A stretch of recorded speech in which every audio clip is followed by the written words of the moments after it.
حميد مجيد اللهم بارك على محمد وعلى آل محمد كما باركت على إبراهيم وعلى آل إبراهيم إنك حميد مجيد نحمده ونصلي على رسوله الكريم أما بعد فقد قال رسول الله صلى الله عليه وسلم خيركم من تعلم القرآن وعلمه أو كما قال عليه الصلاة والسلام محترم صدر اجلاس मुअज़्ज़ज़ हज़रात उलमाए किराम उपस्थित बिरादरान इस्लाम আল্লাহ তাবারক ওয়া তাআলার মেহেরবানি যে আল্লাহ পাক দুনিয়ার সকল কাজকর্ম থেকে মুক্ত করে আমাদেরকে দ্বীনি মাহফিলে জান্নাতের বাগানে আসার তৌফিক দান করেছেন এই জন্য সবাই বলি আলহামদুলিল্লাহ। 3 দিন ব্যাপী সম্মেলনে আপনারা এই 3 দিন উলামায়ে কেরামের জবান থেকে মূল্যবান আলোচনা শুনেছেন। আজকেও আসরের পর থেকে আপনারা যারা ছিলেন উলামায়ে কেরাম আপনাদেরকে দিক নির্দেশনামূলক কথাবার্তা বলেছেন। সময় সামনে খুব কম, সংক্ষিপ্ত সময়ের ভিতরে কথা বলতে হবে একটু বেশি, এই জন্য আমি কথা যতটুকুই বলবো আপনারা নিস্তব্ধভাবে কথাগুলি শোনার চেষ্টা করবেন। গতকাল আপনাদের সামনে কিছু কথা আলোচনা করেছিলাম খুব তাড়াহুড়ার ভিতরে। সেই কথাগুলি ছিল যে দারে আরকাম মাদ্রাসা কায়েম করেছেন আল্লাহর নবী নবুয়ত প্রাপ্তির পরে। মাদ্রাসার নাম দারে আরকাম। মাদ্রাসার সর্বপ্রথম ছাত্র হযরতে আবু বকর সিদ্দিক। হযরত আবু বকর সিদ্দিক রাদিয়াল্লাহু তাআলা আনহু জানও দিছেন রাসূলের জন্য, মালও দিছেন রাসূলের জন্য, আওলাদও দিছেন রাসূলের জন্য। ঠিক কিনা? জানও দিছে, মালও দিছে, আওলাদও দিছে। হযরত আবু বকর সিদ্দিক রাদিয়াল্লাহু তাআলা আনহু তিনি একমাত্র ব্যক্তি যিনি রাসূল সাল্লাল্লাহু আলাইহি ওয়াসাল্লাম দাওয়াত দেওয়ার পরে সামান্যতম একটু ইতস্ত করে নাই, নিজের মধ্যে একটু চিন্তা ভাবনা করে কালিমা পড়বে সেটাও বলে নাই, কারোর সাথে পরামর্শ করার কথা বলে নাই, বলার সাথে সাথেই লাব্বাইক বলে ইসলাম কবুল করেছে। হযরত আবু বকর সিদ্দিক হুজুর আকরাম সাল্লাল্লাহু আলাইহি ওয়াসাল্লামের এমন সাথী যে আবু বকর সিদ্দিক রাসূলের কাছে এত বিশ্বস্ত যেটা শুধু মুসলমান জানে না, কাফেররাও জানে। আবু জেহেলও জানত যে রাসূলের সবচাইতে বিশ্বস্ত এবং সবচাইতে নিকটতম লোক হলেন হযরত আবু বকর সিদ্দিক রাদিয়াল্লাহু তাআলা। হযরত আবু বকর সিদ্দিক রাদিয়াল্লাহু তাআলা রাসূল সাল্লাল্লাহু আলাইহি ওয়াসাল্লাম রাতের অন্ধকারে আবু বকর সিদ্দিকের ঘরে গেছেন। যাইয়া আবু বকর সিদ্দিককে হুজুর আকরাম সাল্লাল্লাহু আলাইহি ওয়াসাল্লাম বলেছেন, আবু বকর তোমার সঙ্গে খাস কথা আছে, রুমের ভিতর থেকে তোমার আলী আওলাদ যারা আছে তাদেরকে সরাইয়া রুমটাকে খালি করো।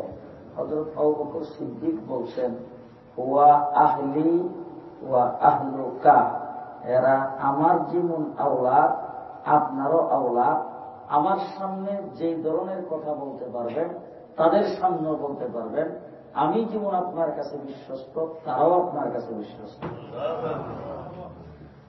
ওয়া আহলি ওয়া আহলুকা, এরা আপনার আহাল আমারও আহাল। মুহাম্মদুর রাসূলুল্লাহ সাল্লাল্লাহু আলাইহি ওয়াসাল্লাম বললেন, চলো। আবু বকর সিদ্দিক রাদিয়াল্লাহু তাআলা আনহু চলছে। কোথায় যাইতে হবে, কোন দিকে যাইতে হবে সেটাও জিজ্ঞেস করে নাই। চলতে চলতে হুজুর বললেন যে হিজরতের সময় হয়ে গেছে, আল্লাহর পক্ষ থেকে হুকুম হয়ে গেছে, এখনই আমাদেরকে মদিনার দিকে যাইতে হবে। যাইতে যাইতে একটা জায়গার মধ্যে গিয়েছেন। এখন মক্কার লোকেরা আবু জেহেলের বাহিনী পেছন দিক থেকে রাসূলকে ধরার জন্য তাদের বাহিনী রওনা হয়ে গেছে অলরেডি। আর ওই দিক থেকে আবু বকর সিদ্দিকের রাসূল হাঁটতেছে।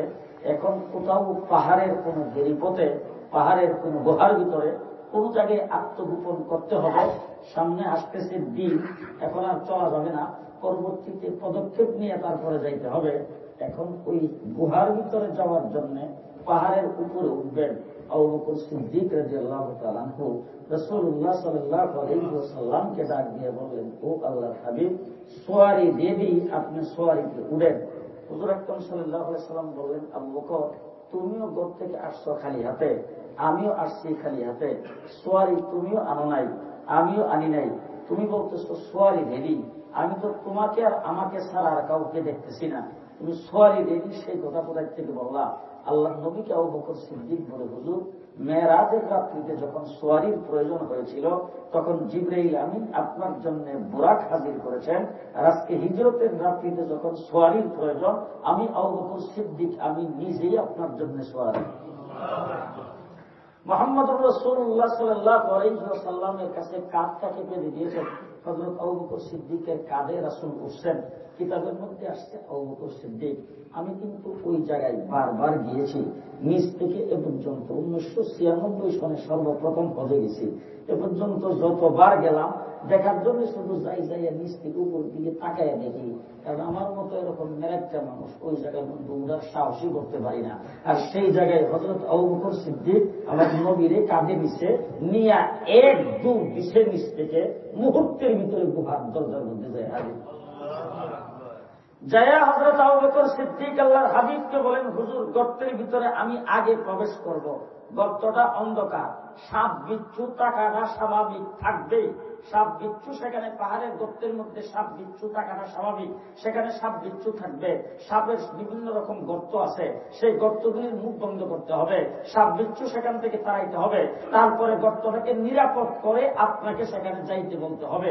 গর্তের ভিতরে ঢুকার সাথে সাথে যদি সাপে সুপুল মারতে আসে, সেই সুপুলটা যেন আমাকে দেয়, আপনার গায়ে যেন না পড়ে, এই জন্য গর্তের ভিতরে আমি আগে যাব, আপনি এখানে ওয়েট করেন। কিতাবের মধ্যে বুজুর্গানে তিনি লিখছেন, দুনিয়ার গর্ত হেরা গুহা, গর্তের ভিতরে দুনিয়ার সাপ বিচ্ছু থাকাটা স্বাভাবিক, গর্তটা অন্ধকার হওয়াটা স্বাভাবিক, সেই জায়গার ভিতরে যাইয়া গর্তকে পরিষ্কার করে নিরাপদ করে তারপরে রাসূলকে সেখানে ঢুকাইতে হবে। এই জন্য আবু বকর সিদ্দিক দুনিয়ার গর্ত হেরা গুহার ভিতরে, দুনিয়ার গর্ত গায়ের সুরের ভিতরে আবু বকর সিদ্দিক গেছেন আগে। কবরের গর্তের পাওয়া যখন আসছে, আল্লাহর নবী গিয়েছেন কবরে আগে, 2 নম্বর আবু বকর সিদ্দিককে রাসূল কবরে নিয়েছেন। কবরের গর্তের মধ্যে সাপ বিচ্ছু থাকা স্বাভাবিক, কথা বলে, কবরের গর্তটা অন্ধকার হওয়া স্বাভাবিক। ওই কবরের পালা যখন আসছে, আল্লাহ রাসূল বলেন, আবু বকর, আমি যাব আগে, তুমি আল্লাহ পরে। আর দুনিয়ার গর্তের পালা যখন আসছে, আবু বকর সিদ্দিক বলে, হুজুর, আমি যাব আগে, আপনি আসবেন পরে। দুনিয়ার সব বিচ্ছুর থেকে গায়ের সুরকে মুক্ত করেছেন আবু বকর সিদ্দিক, কবরের গর্ত থেকে আবু বকরের জন্য মুক্ত করেছেন আল্লাহর নবী মুহাম্মদুর রাসূলুল্লাহ। রাসূলুল্লাহ সাল্লাল্লাহু আলাইহি ওয়াসাল্লাম ওয়েট করতেছেন, আবু বকর সিদ্দিক গর্তের ভিতরে গেছেন, যাইয়া গর্তটাকে পরিষ্কার করে যতগুলি ছিদ্র ছিল সমস্ত ছিদ্র, আবু বকর সিদ্দিকের গায়ে একটা চাদর ছিল, চাদরটাকে ছিঁড়ে ছিঁড়ে সব ছিদ্রগুলির মুখ বন্ধ করছে। এখন চাদর শেষ, ছিদ্রি কয়েকটা বাকি। আবু বকর সিদ্দিক পাও দিয়ে চাপ দিয়ে ধরে রাসূলকে বলছেন, হুজুর, বিছনা রেডি। আল্লাহ নবীর ভিতরে যায়, আবু বকর, তোমাকে বসা দেখতেছি, বিছনা তো নাই, তোমার তো বসা দেখতেছি, বিছনা তো নাই। আবু বকর সিদ্দিক বলে, হুজুর, সোয়ারির বেলা যখন আমার কাজ হয়েছে আপনার জন্য সোয়ারি, বিছনার বেলা আমার কুল হবে আপনার জন্য বিছনা। আসল করতে বসছেন আবু বকর সিদ্দিক, রাসূল তার কোলের মধ্যে শুয়েছেন। এখন আমি এইভাবে আপনাদের দিকে তাকায় কথা বলতেছি, আমার নজরটা কিন্তু শুধু আপনাদের এখানে রয়েছে না, ওই দরজা পর্যন্ত গেছে। উপরের দিকে উঠে যখন তাকাইলাম তখন আমার নজর গেল কোথায়? এইখানে তাকাইছি, এখন কিন্তু মিসবাবাইরই দেখি না, দেখি আমার নজরটা এখানে বন্ধু হয়ে গেল, কথা কয় না, বুঝে না, নজর এখানে বন্দী হয়ে গেল কিনা? হযরত আবু বকর সিদ্দিক বলছেন, কালকে বলছিলাম, আন-নাযরু ইলা ওয়াজহি, আপনার চেহারাটা একাইকে দেখতে আমি খুব ভালোবাসি, সব সময় চেহারার দিকে তাকায় থাকতে। আল্লাহর দরবারে দোয়া করেছেন, আল্লাহ, তোমার হাবিবের চেহারা একাইকে প্রাণ ভরে দেখতে পারি, এমন একটা ব্যবস্থা তুমি করো। আল্লাহ রাব্বুল আলামিন বলেন, তোমার কোলে শোয়াইয়া দিব, ইমন দেখা দেখবা, নজর আর কোথাও যাবে না। মুজাহিদিন কিতাবের মধ্যে লেখছে দুইজন খলিল। কয়জন? একজন হলেন আল্লাহর খলিল, আরেকজন হলেন আল্লাহর হাবিবের খলিল। ঘুমাইছেন মনে হয়? আরো আসতে একজন আল্লাহর খলিল, আরেকজন আল্লাহর হাবিবের খলিল। আল্লাহ পাকের খলিল হযরত ইব্রাহিম আলাইহিস সালাম, আল্লাহ পাকের খলিল ইব্রাহিম আলাইহিস সালাম। আর আল্লাহর হাবিব বলেন, আমি যদি এই দুনিয়াতে কাউরে খলিল বানাইতাম, আমার খলিল আবু বকর সিদ্দিক। আল্লাহর খলিল ইব্রাহিম আলাইহিস সালাম, আল্লাহর হাবিবের খলিল আবু বকর সিদ্দিক। এখন আল্লাহর খলিল আল্লাহ রাব্বুল আলামিনকে বলেন, আল্লাহ আমাদের মাইকে আওয়াজ নেই। আল্লাহর খলিল আল্লাহকে বলেন, আল্লাহ তোমার কুদরত একটু দেখতাম। আল্লাহ ডাক দিয়ে, কুদরত দেখতে চাও? নমরুদের আগুনে যাও। আর আল্লাহ পাকের হাবিবের খলিল আবু বকর সিদ্দিক বলে, আল্লাহ তোমার হাবিবের চেহারাটা একাই একটু দেখতাম। আল্লাহ ডাক দিয়ে, গাড়ে সরে যাও। কথা বুঝে না? ইব্রাহিম রে কইছে নারে যাও, আবু বকর সিদ্দিক রে কইছে গাড়ে যাও।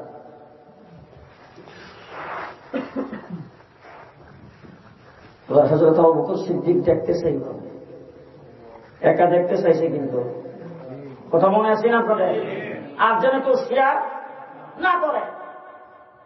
এবার মাকড় চাইছে, এসে ভিতরে ঢুকতে চাইছে। আল্লাহ ডাক দিয়ে, সাবধান, আমার হাবিবের খলিল একা দেখতে চাইছে। মাকড় সাপ, তোরাও দেখাবো না। তুই যদি হাবিবের দরদি হয়ে থাকস, দরজার মধ্যে যাওয়া না। কবুতর আসছে, আইসা ভিতরে ঢুকতে চাইছে। আল্লাহ ডাক দিয়ে, আমার হাবিবের খলিল একা দেখতে চাইছে, তোরাও দেখাবো না। আমার হাবিবের দরদি হয়ে থাকলে দরজায় বাসাবা না। আইসা আবু জাহেলের বাহিনী দত্ত। হযরত আবু বকর সিদ্দিক নজর তাকারি একটু উপরের দিকে উঠাইছে, দেখে আর পাও দেখা যায়। আল্লাহর হাবিব ডাক দিয়ে, হুজুর আমাদের দেখতে হবে না, এদের পায়ের দিকে যদি এরা তাকায় তাইলে আমরা দেখে। হেরার ভাইয়ের দিকে তাকাইলে আমরা দেখে। রাসূল ডাক দিয়ে বলেন, লা তাহজান ইন্নাল্লাহা মা'ানা। আবু বকর তুমি কি মনে করছো আমি আর তুমি এখানে? আরেকজন আছে আল্লাহু আকবার, আরেকজন আছে আমাদের সাথে, চিন্তার কোনো কারণ নাই। কিতাবের মধ্যে বুজুর্গান দিন লিখছেন, ওই শত্রুর অন্তরে আল্লাহ ডাক দিয়ে, সাবধান, নিচের দিকে তাকাইতে পারবে না, কারণ তাকাইলে তো আমার হাবিবরে দেখবে। আমার হাবিবরে দেখার জন্য হাবিবের খলিল একা দেখতে চাইছে, তোরও দেখানো। দেখছে কয়দিন? 3 দিন 3 দিন। কয়দিন? 3 দিন 3 দিন। হযরত ওমর ইবনে খাত্তাব বলে, ভাই আবু বকর, এক রাতে ইবাদত বندگی রাসূল সাল্লাল্লাহু আলাইহি ওয়াসাল্লামকে যে তুমি দেখেছো, ওই এক রাতও দেখার সওয়াব আমি ওমরকে যদি দিয়ে দাও, তাম পৃথিবীতে আসার পরে যতদিন পর্যন্ত ইবাদত বندگی করেছি, নফল করেছি, ওয়াজিব করেছি, সুন্নাত করেছি, ফরজ করেছি, দান খয়রাত করেছি, যুদ্ধের ময়দানে জিহাদ করেছি, যত প্রকারের ইবাদত বندگی করেছি, সমস্ত সওয়াব তোমাকে দিয়ে দিব। এক রাত রোজে রাসূলের চেহারার দিকে তাকিয়ে আসতে, এটা যদি দিয়ে দাও, আমার জিন্দেগীর সব দিয়ে দাও। এই জন্য তাম পৃথিবীর অলি, আবদাল, গাউস, কুতুব, আলিম, উলামা, মৌলানা, মুফতি, মুফাসসির, মুহাদ্দিস, আব্দুল কাদের, হাজার আব্দুল কাদের জিলানী, হাজারো ইমাম আবু হানিফা, হাজারো ইমাম শাফি, হাজারো নেজামুদ্দিন আউলিয়া, হাজারো মঈনুদ্দিন চিশতি, হাজারো আল্লামা আহমদ শফী, সবগুলিকে একত্রিত করে যদি এক পাল্লায় ওঠানো হয়, আবু বকর সিদ্দিকের এক রাত্রির সমান হবে না। সুবহানাল্লাহ। এক রাত্রির সমান হবে না। হযরত আবু বকর সিদ্দিক মুহাম্মদুর রাসূলুল্লাহ সাল্লাল্লাহু আলাইহি ওয়াসাল্লামকে দেখছেন। পরে কথাটাও বলবো,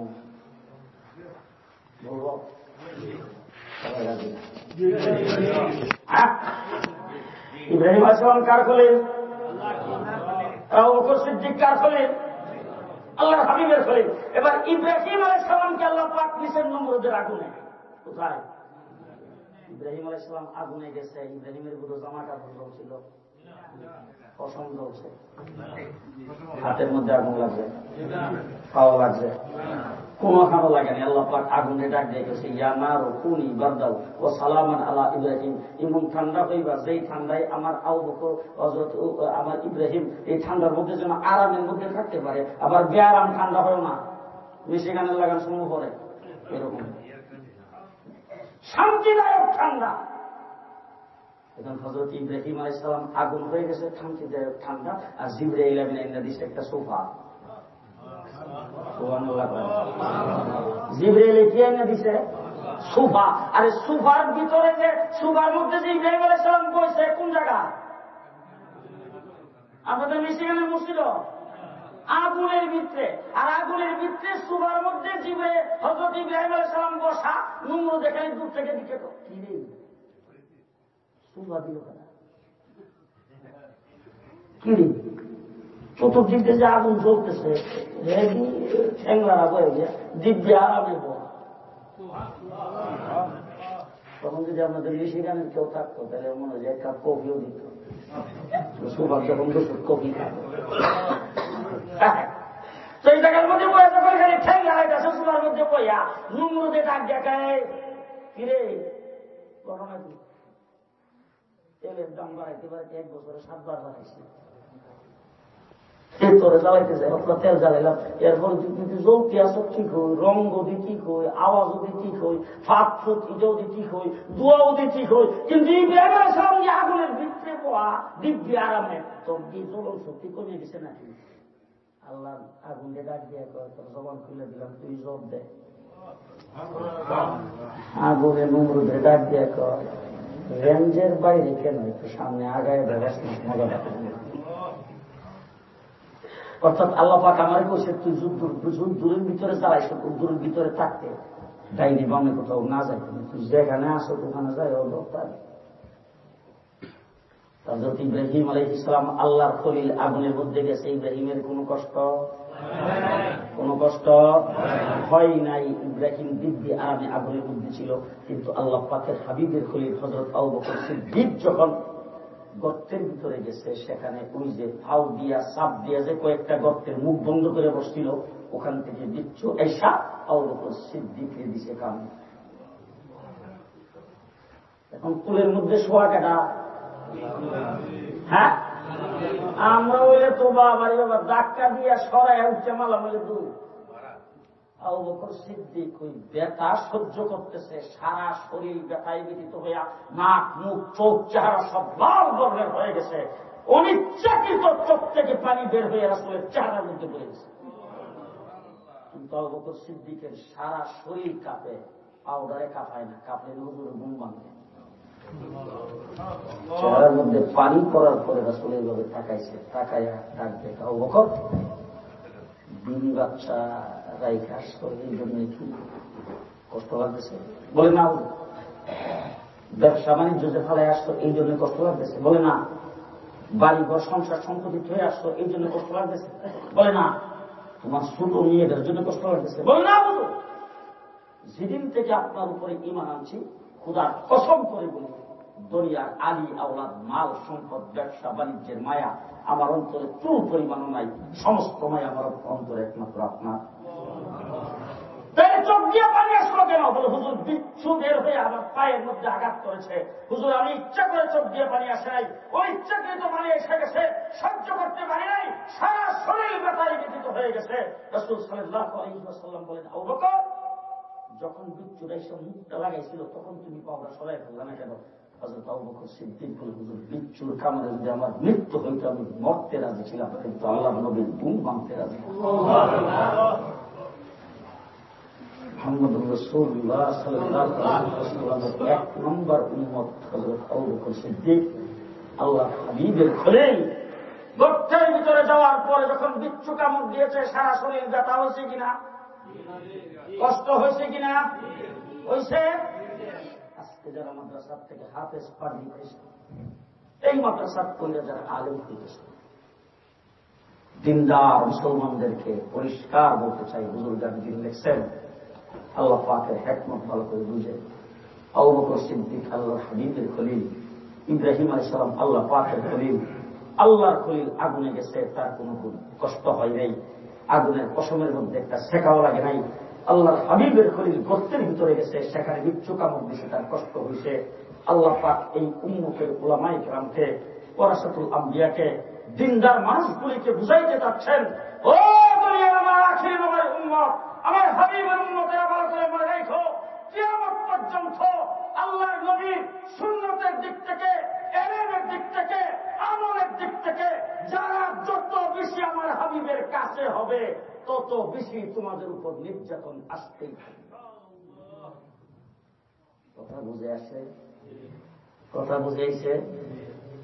এখন দেখবেন অনেক লোক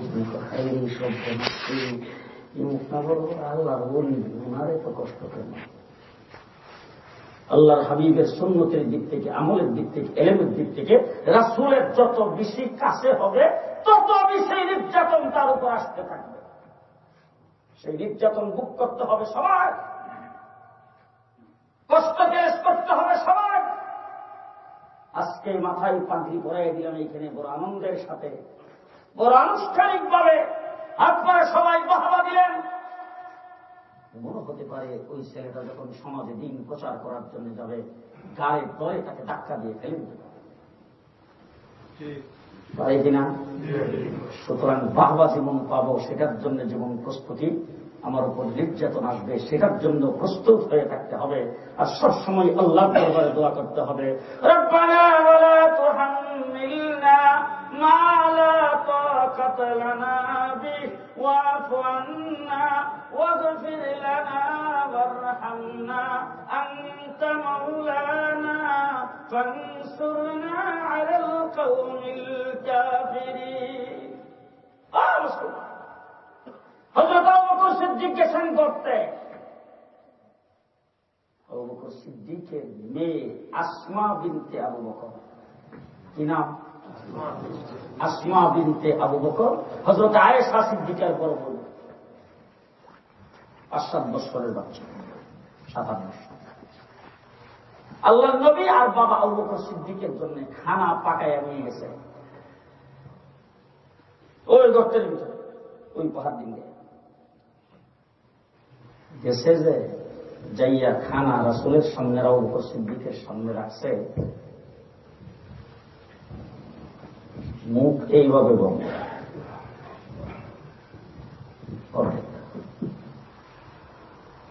আল্লাহ রাসূল সাল্লাল্লাহু আলাইহি ওয়াসাল্লাম বলতেছেন, আসমা কি হয়েছে, মুখ দেখা রাখছে? কথা বলার সাথে সাথে আসমা কথা, আল্লাহর হাবিব আবু বকর সিদ্দিকের দিকে তাকায় বলতেছে, আবু বকর আসমার মুখ দেখা রাখছে কেন, কথা বলে না, আসমাকে জিজ্ঞেস করো। আবু বকর সিদ্দিক আসমাকে বলতেছে, আসমা এই জায়গায় যদি না বলো আর বলবা কোথায়, বলো। আসমা এখন মাথা উঠায় বলতেছে, আব্বা বলবো না মুখ খুলে দেখাবো? আবু বকর সিদ্দিক বলে, বলো, মুখ খুলে দেখাও। হযরত আসমা মুখ খুলছেন, দেখে কান ছিঁড়া, নাক ফাটা, কপালের মধ্যে গর্ত, রক্ত টপ টপ করে পড়তেছে। আল্লাহর হাবিব জিজ্ঞেস করেছেন, আসমা কি হয়েছে? বলে, যখন আপনারা দুইজন ঘর থেকে বের হয়ে আসছেন, আবু জাহেল আসছেন, আয়েশা তারপর দরজার মধ্যে আঘাত করছেন, আঘাত করার পরে আমি নিজে দরজা খুলছি, খোলার পরে আবু জাহেল আমাকে খুব জোরে আওয়াজ করে ডাক দিয়া খুব রাগান্বিত হয়ে জিজ্ঞেস করতেছেন, এই মুহাম্মদ কোথায়, আর তোর বাবা কোথায়? আমি আবু জাহেলকে বলছি, জানি, কইতাম না। সুবহানাল্লাহ, আসতে জানি জানি কইতাম না। এরপরে আবু জাহেল আমাকে থাপ্পড় দিয়েছে, আমি পড়ে গেছি জমিনের মধ্যে, কপালে ব্যথা পেয়েছি, আর আবু বকর সিদ্দিকের থাপ্পড়ে আমার নাক ফাইটে গেছে, কান ছিঁড়ে গেছে। আবু জাহেল জানি কি কারণ? যদি বলি জানি না, তাহলে বাবা কি সিদ্দিক? কথা আসছে, বাবা কি সিদ্দিক? কিয়ামত পর্যন্ত কাফের মেয়েদের মুশরিকরা দলিল পেয়ে যাবে আবু বকর সিদ্দিকের মেয়ে মিথ্যা কথা বলছে।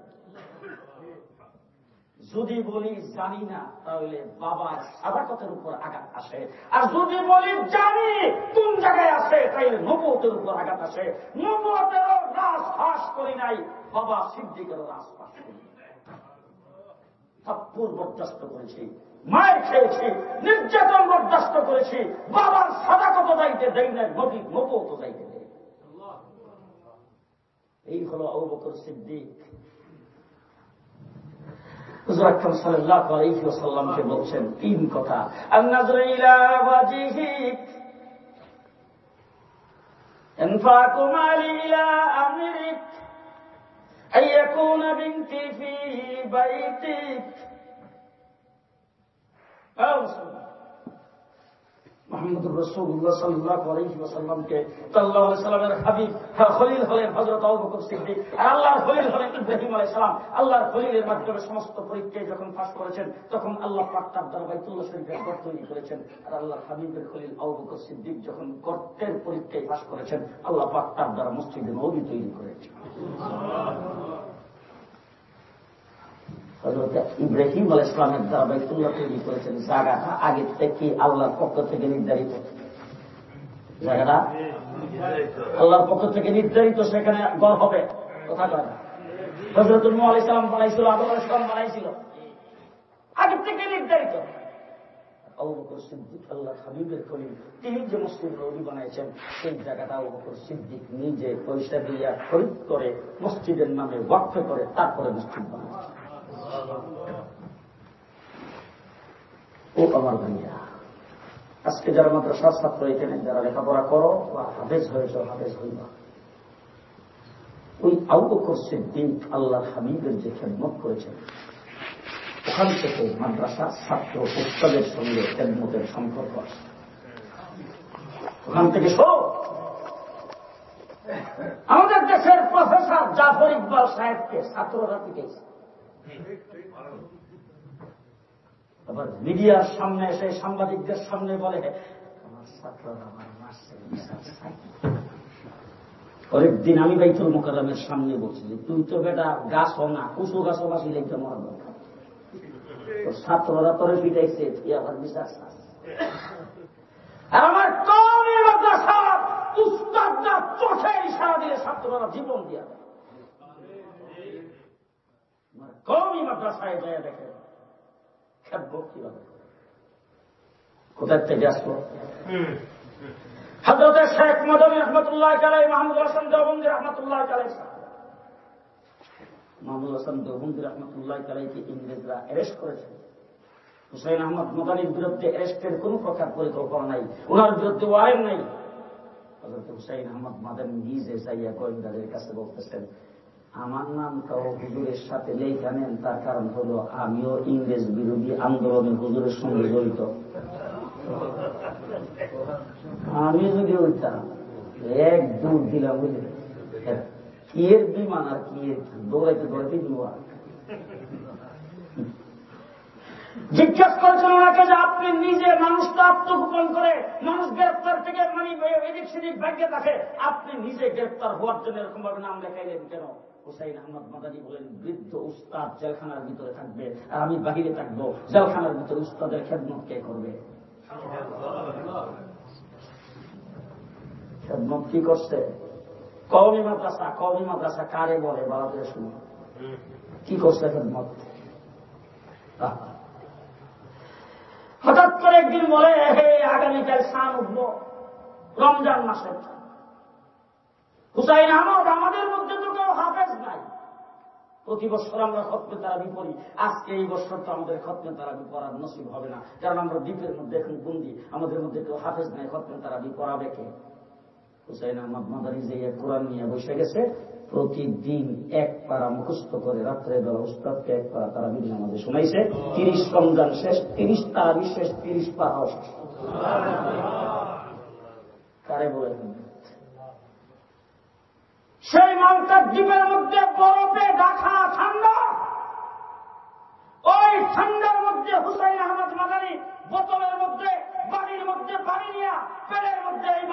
দিয়ে ধরে রাখতেন সারা রাত্র, শরীরে তাপে পানি গরম হতো, শেষ রাত্রে তাহাজ্জুদে ওযু করার জন্য উস্তাদকে পেশ করত। 4 বছর সেই কুতুবে আলম হুসাইন আহমদ মাদানী দারুল উলুম দেওবন্দ মাদ্রাসা থেকে তৈরি হয়েছে। খলিল আহমদ সাহারানপুরি রহমতুল্লাহ আলাইহি বলেন, হজ করার জন্য গেছি, আল্লাহর নবীর রওজা জিয়ারত করার জন্য গেছি। আমি আগে, আমি পেছনে, হুসাইন আহমদ আমার সামনে, 2 জন সালাম পেশ করতে যাচ্ছি। হুসাইন আহমদ আমার সামনের থেকে সালাম পেশ করতেছেন, আমি কানে শুনতেছি, আসসালাতু আসসালামু আলাইকা ইয়া জাদ্দি, ও নানা জান আপনার প্রতি সালাম। কারণ রাসূলের বংশের যেই সালাম পেশ করেছেন, খলিল আহমদ সাহারানপুরি বলেন, আমি নিজে স্বয়ং কানে শুনেছি, রওজা থেকে আওয়াজ আসছে, আসসালাম ইয়া ওয়ালাদি। তিনি হলেন কুতুবে আলম হুসাইন আহমদ মাদানী রহমতুল্লাহ আলাইহি, যিনি ভারত বিরোধী আন্দোলন করে আমাদের দেশকে, ইংরেজ বিরোধী আন্দোলন করে আমাদের দেশকে আজাদ করেছেন। সেই কওমি মাদ্রাসা আছে। আমার বন্ধুগণ, আল্লাহর নবী সেই হেরা গুহা থেকে এসে মাদ্রাসা কায়েম করেছেন, দারে আরকাম। দারে আরকামের পর আসহাবে সুফফা। আমাদের দেশে কিছু সংখ্যক লোক কি পাইছে, সান্দা করে মাদ্রাসা, সান্দা করে মাদ্রাসা। আমাদের উত্তরবঙ্গ দেখছেন কিনা কোন সময়, রাজশাহী বিভাগ, বর্তমানে এখন আরেকটা এরিয়া বানিয়ে হয়েছে রংপুর বিভাগ। এই রাজশাহী, রংপুর, দিনাজপুর মাদ্রাসার জন্য সান্দা করে মাদ্রাসা করে, এটা মানুষ বুঝতই না। আজকের থেকে 20 বছর আগে সেখানে লোকজন দাওয়াত করেছেন, আমাদেরকে দাওয়াত করে কোন একটা মক্তব, কোন একটা কোথাও দাওয়াত করে নিয়ে গেছে, হুজুর এই সান্দার দেওয়া যে কি জন্যে, কি দরকার, এটা করবে না, কবি মাদ্রাসা কারে করে, যে একটু বুঝাই দেয়। আর সেই জায়গার ভিতরে এখন কওমি বিপ্লব ঘটে গেছে, বিপ্লব। 20 বছরে কওমি বিপ্লব ঘটে গেছে। এক এক মাদ্রাসা বিশাল বিশাল, এক এক মাদ্রাসায় 1200, 1400, 1500 ছাত্র। এই যে মাদ্রাসা, আল্লাহর নবীর ওই আসহাবে সুফফা, সেখানে যে বোর্ডিং ছিল, ওই বোর্ডিংটা ছিল একটা খুঁড়ি। ওই খুঁড়িটা আসহাবে সুফফার সামনে ছিল কুফা।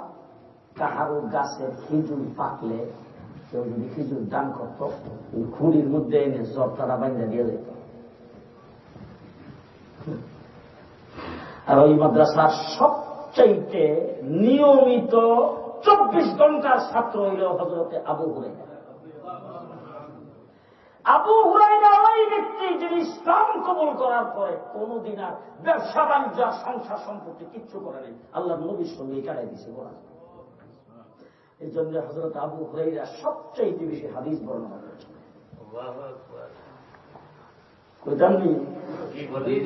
সাহাবায়ে কেরামের ভিতরে সবচাইতে বড় মুহাদ্দিস হযরত আবু হুরায়রা। হযরত আবু হুরায়রা রাদিয়াল্লাহু তাআলা আনহু সাহাবায়ে কেরামের মধ্যে সবচাইতে বড় মুহাদ্দিস। আর সাহাবায়ে কেরামের মধ্যে সবচাইতে বড় আলেম হলেন হযরত আবু বকর সিদ্দিক। সাহাবায়ে কেরামের মধ্যে সবচাইতে বড় আলেমের নাম জোরে কম আবু বকর সিদ্দিক রাদিয়াল্লাহু তাআলা আনহু। আর সাহাবায়ে কেরামের মধ্যে সবচাইতে বড় মুহাদ্দিসের নাম হযরত আবু হুরায়রা রাদিয়াল্লাহু তাআলা আনহু। একজন হলেন মুহাদ্দিস, আর একজন আলেম। মনটা গনি, কথা মনটা গনি। এখন কিন্তু একটা ফেসের কথা বলতেছি, ভালো করে মনে রাখবেন। আল্লাহর নবী যখন ইন্তেকাল করেছেন, ইন্তেকালের পরে মুহাদ্দিস আবু হুরায়রা, বড় আলেম আবু বকর সিদ্দিক। এখন আপনারা বাকি ওয়াজটা করেন তো, আল্লাহর নবী ইন্তেকালের পরে সাহাবায়ে কেরাম মসজিদে নববীর ইমাম তো বড় মুহাদ্দিস আবু হুরায়রা বানিয়েছে।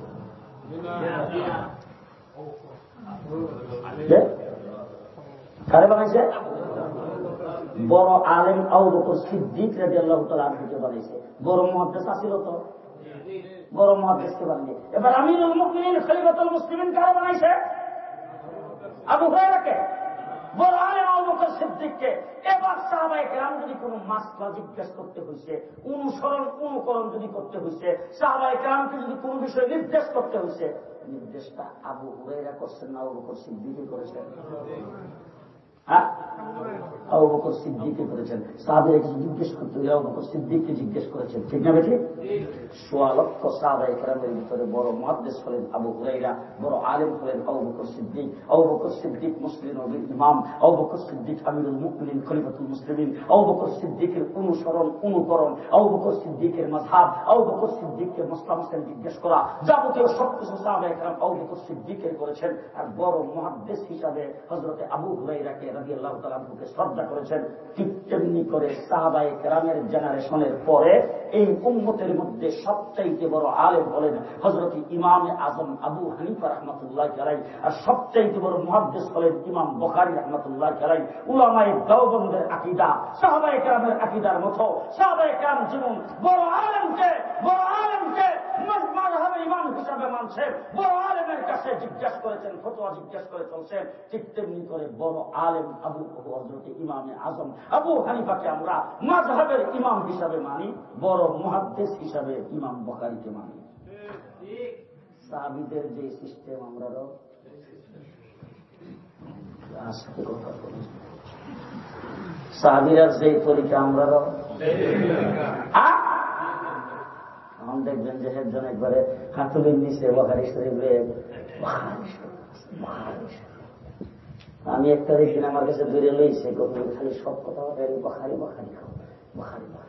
বললাম আচ্ছা হ্যাঁ কি মশলা লইতে বুখারী বলে সূরা ফাতিহা যদি মুক্তাদিরা না পড়তে নামাজ হইতো কই আছে খুলছে বুখারী খুলছে দিকে বলি কই থেকে চাপছে বলি ইসলামিক ফাউন্ডেশন। আচ্ছা মাশাআল্লাহ, আমার মাদ্রাসার মধ্যে যে আসল বুখারী পড়া হিটা লইয়া আর তোর বাপের কবর থেকে উঠে লইয়া তোর বাপ যদি এবার ফিরে দিতে খালি এবার চললে চলবো না। বাংলাটা দিচ্ছে ফতোয়া কি সুন্দর ফতোয়া, সাল্লু কামা রাআইতুমুনি উসাল্লি, নামাজ পড়ো নবীরে যেইভাবে নামাজ পড়তে দেখছো। রাসূলুল্লাহ সাল্লাল্লাহু আলাইহি ওয়াসাল্লামের নামাজ হইল আমরা নামাজ, আর আমরা যারা ইমামে আযম আবু হানিফা রাহমাতুল্লাহ অনুসরণ করি, আমরা নামাজ হইল হানফি নামাজ, আর এর নামাজ হইল মুহাম্মদী নামাজ।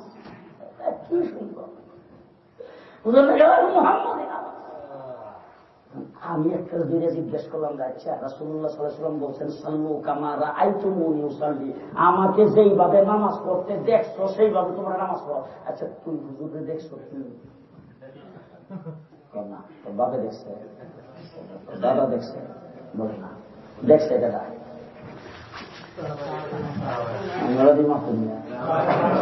দেখছে কেনা আরো জোরে করো সাহাবায়ে কেরাম। এবার আপনাদের আমি জিজ্ঞেস করতে চাই, সাহাবীরা যারা দেখছে তারা কি সবাই ইমাম ছিল না মুক্তাদি? কথা হচ্ছে, সাহাবী যারা দেখছে নবীরে তারা কি সবাই ইমাম ছিল না মুক্তাদি? আল্লাহর নবী কি মুক্তাদি ছিল না ইমাম? আপনাদের ইমাম সাহেবরা জিজ্ঞেস করে দেখেন তো উনি প্রত্যেক রাকাতে সূরা ফাতিহা পড়ে কিনা? কি হুজুর আপনি বলেন তো? হুজুর তো প্রত্যেক রাকাতে সূরা ফাতিহা পড়ে, ইমামের নামাজের মধ্যে সূরা ফাতিহা পড়া হয় না, সূরা ফাতিহা তো ইমাম পড়ে। রাসূল সাল্লাল্লাহু আলাইহি ওয়াসাল্লামকে যেইভাবে নামাজ পড়তে দেখছো, হুজুরকে ইমামতির জায়গায় দেখেছি, আমাদের ইমাম সাহেব হুজুরের অনুসরণ করে পড়বে। আমরা হলাম সাহাবীর মতো মুক্তাদি, আমরা মুক্তাদিকে অনুসরণ করে পড়ব। আমাদের নামাজ হলো মুক্তাদির নামাজ, ইমামের নামাজ হলো আল্লাহর নবীর নামাজ। কথা বুঝে আসছে? কথা বুঝে আসছে? সাহাবী হলো মুক্তাদি, রাসূল হলেন ইমাম। সাল্লু কামা রাআইতুমুনি উসাল্লি, দেখছেন সাহাবী, তোর বাপ দাদা 14 গোষ্ঠী দেখছে না, তুই কেন বুখারী শরীফ লিখলি? শেষ কথা আপনাদের সামনে বলতে চাই, হযরত আল্লামা শেখ নুরউদ্দিন দহরপুরি রাহমাতুল্লাহি আলাইহি 45 বছর বুখারী পড়াইছেন। কয় বছর? শাইখুল হাদিস আল্লামা আজিজুল হক সাহেব রাহমাতুল্লাহি আলাইহি 55 বছরে 55,000 ছাত্রকে বুখারী পড়াইছেন। হযরতে আনোয়ার শেখ কাশ্মীরি রাহমাতুল্লাহি আলাইহি 45,000 ছাত্রকে বুখারী পড়াইছেন। হযরতে কুতুবে আলম হুসাইন আহমদ মাদানী 70,000 ছাত্রকে বুখারী পড়াইছেন। এই 70,000 ছাত্রকে যে বুখারী পড়াইলো, ৪৫,000 ছাত্রকে যে বুখারী পড়াইলো, আমাদের ব্রাহ্মণবাড়িয়ার বড় হুজুর আমার উস্তাদ মৃত্যুর আগে ৬-৭ বছর সম্পূর্ণ অন্ধ, চোখে দেখে না। কিন্তু বখারি শরীফ পড়ানো একদিনও বন্ধ নেই। ছাত্র মধ্যে মধ্যে ব্রাহ্মণবাড়িয়া গেলে, ঢাকা থেকে ব্রাহ্মণবাড়িয়া গেলে হুজুরের দর্শের মধ্যে যে বসতাম, বসে দেখতাম আল্লাহ সামান্য ভারতের মধ্যে কোথাও ভুল ফললে হুজুরের সামনে কিতাব নাই, কারণ কিতাব দিব হুজুর তো অন্ধ দেখে না, কিন্তু একটা অক্ষর ভুল করলে ঠাস করে গোটা বখারি শরীফ পড়াইতে পড়াইতে শাইখুল হাদিস আল্লামা আজিজুল হক সাহেবের উস্তাদ বখারি শরীফ পড়াইতে পড়াইতে মুখস্থ করে ফেলছেন, বখারির তর্জমা তাফসীর পর্যন্ত মুখস্থ। এরা পাইল না এইখানে বাবু বিদির মতো নিয়ত বান্দা, এরা পাইল না ফাগাইয়া তিনজনের জায়গা লিয়া খাওয়ান, এরা পাইল না আমিন কইয়া মসজিদে শীষ ধরানো, এরা পাইল না সূরা ফাতিহা ইমামের পেছনে পড়া, এরা পাইল না হাতটা রিমুনিমুন করা, এরা পাইল না ঘুরে যাবে না সামনে। তুই প্রত্যেকে বাংলা করে পাইলে এখন আমরা কিছু মানুষের ঘুমে দোষ এই জন্য আমার ভাইরা পরিষ্কার ভাষায় বলতে চাই, দিনের উপর যদি সঠিকভাবে থাকতে চান, দিনের উপর যদি দায়িত্ব কায়েম থাকতে চান, হবিগঞ্জের মুহাদ্দিসের অনুসরণ করেন, নুরউদ্দিন গহরপুর অনুসরণ করেন, সেই যে কোরিয়া অনুসরণ করেন, সেই যে কাতিয়ার অনুসরণ করেন, সেই যে পল্লব অনুসরণ করেন, হুসাইন আহমদ মাদানী অনুসরণ করেন, দিনের উপরে সঠিকভাবে থাকতে পারেন। কথা বুঝে আসছে? আপনাদের মসজিদের ইমাম সাহেবের অনুসরণ করে, এছাড়া লাভ দিয়ে যাবেন যে নিওয়া দায়িত্ব লাগে এখান থেকে 8 ঘন্টা, বিমান ভাড়া না থাকতে তো যাইতেই পারে, এত দূর যাওয়া সম্ভব না। সুতরাং নূর মসজিদের ইমামের অনুসরণ। কথা বুঝে আসছে? আমার যে মাদ্রাসা দাঁড়ে আকাম, প্রথম মাদ্রাসা কোনটা? এরপরে হয়েছে আসহাবে সুফা। এই আসহাবে সুফাও হয়েছে মুফতির চাউল দিয়া, আসহাবে সুফাও হয়েছে সান্দা করিয়া। রাসূলুল্লাহ সাল্লাল্লাহু আলাইহি ওয়াসাল্লাম মুসলিম নবী বানাইছে সান্দা করিয়া, হুজুর আকরাম সাল্লাল্লাহু আলাইহি ওয়াসাল্লাম যুদ্ধের মধ্যে রেখে সান্দা করিয়া, হুজুর আকরাম সাল্লাল্লাহু আলাইহি ওয়াসাল্লাম যত কাজকর্ম করছে সব করছে সান্দা করিয়া। এখন সান্দা চাইলে ওরা দৌড় বাবু লাগছে ধরে দুয়া যায় কেমন সান্দা হাই দুই এলে যুবক যাই কি বলছে খালি আইনি কথা বুঝতে কেন বড় ভালো লাগছে হুজুর দিয়ে আরো 1 ঘন্টা করতো সান্দাটা করে কথা বুঝেন কেন? আচ্ছা এই যে এখন আপনার সান্দা দিবেন না, সান্দা ইয়ে করবেন না, যে আপনাদের এই মাদ্রাসার শিক্ষকদের বেতন 6 মাস বাকি, 30,000 টাকা, $30,000 শিক্ষকের বেতন বাকি আছে। রমজান আসতেছে সামনে, রমজানে কিন্তু ইফতার এক একজনে বাবারি বাবা একবার বুঝলে কেন? আমরা বাংলাদেশের মানুষ তো আপনার, আমরা বাংলাদেশে রোজা না রাখবো ইফতার করে আশ্চর্য কাণ্ড, বুঝেন না কেন? সারাদিন খাইছে। এখন বিকেল বেলা আপনি যাইবেন ঢাকা শহরে, যাইয়া রাস্তা দিয়ে গেলে দেখবেন যে বিকেল বেলা এক একটা দোকানের মধ্যে, টেবিলের মধ্যে, তারপরে এক এক দোকানের মধ্যে ইফতারি এমন ভাবে রয়েছে। এশিয়ার ভিতরে সবচাইতে বড় ইফতারের বাজার হইল ঢাকা সব বাজার। ওখানে যাই সেটা একবার আস্তা খাসি বোনা করা পাওয়া যায়, সেইগুলি কিনে আইন না তারপরে বসে এক একজনের ইফতারি বানাইতেছে। বুড়া চাষা যায় তো কে ওটা সারাদিন বিরোজা রাখতে দেখি না, এখন ইফতারি বড় রমরমা সব বাড়িতে রাখো। আলে কি করবার লাগছে? সারাদিন রোজা রেখা করছি, রোজা না রেখা করছি, গুণা ইফতার না করে আলে কাপড়ে যাবো, ইফতার না করে আলে কাপড়ে যাবো, বুঝা নেই কেন? ইফতারি খুব ভালো করে চলবে। রমজান মাসের শেষে আসতেছে ইফতার, ঈদ, খুশির ঈদ খুব ভালো করে করবেন। আর মাদ্রাসার শিক্ষকদের বেতন আগের ওই 30,000 টাকা বাড়ে।